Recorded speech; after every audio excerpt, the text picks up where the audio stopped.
Chapter 49, A Repetition of Former Things. For 1,000 years in your sight are but as yesterday when it is past, and as a watch in the night. You carry them away as with a flood. They are as asleep. Totonac. And I recalled laying by my closet, pants down with the neighbor girl, rubbing the family toothbrushes on our genitals and asses, using the brushes in the order that we hung the stockings at Christmas, oldest to youngest, me last, which always burned me, but in this case, my toothbrush was omitted from the order.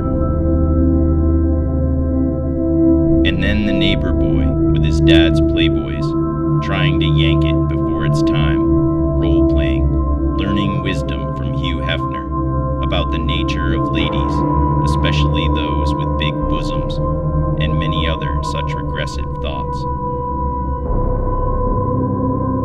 As things were kicking in, I clapped my eyes on the line between the dome of stars and the horizon's curve of moving sea, and Bill said out of the waves' roll, "Let's go." And we set out down into the flatlands, onto a dirt road leading around the volcano, up the valley out back of the whorehouse, past the cane fields into a thorny tangle with the very occasional jacal or little ranchos with barking dogs, cows wandering the night, fences made of living branches sprouting tiny leaves, connected by a loose strand of barbed wire, or sometimes enclosures of cactus grown together tight, housing who knows what, who knows why. It was the middle of the night. I heard a distant howl way up on the volcano, and I said to Bill as we came down into the flatlands, "Man, we are on fucking spook patrol here." He snorted and clenched his teeth in a grin of enthusiasm. We walked below the ever-present extinct volcano, with the waning moon setting into it like a bloody eyeball.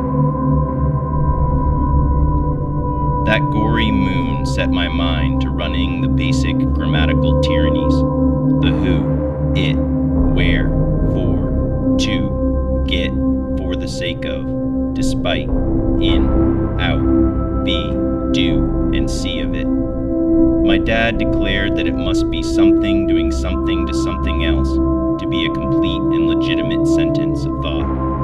You can't just say, the tree, or the tower, even if that might say it all. To be real for the man, you have to build the tower or cut down the tree.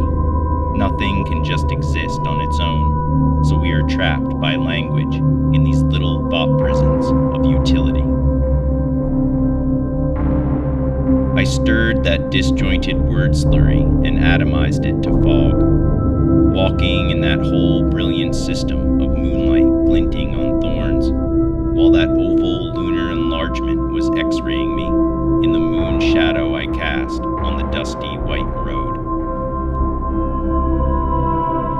Then we saw an apparition in a sea of apparitions, shining white, a smoke burnt still whiter in the pink waning moon's light, a shimmering white, almost trembling in the muscles of two white oxen of Brahma, whose absolute black eyes each reflected a white moon as a secondary pupil.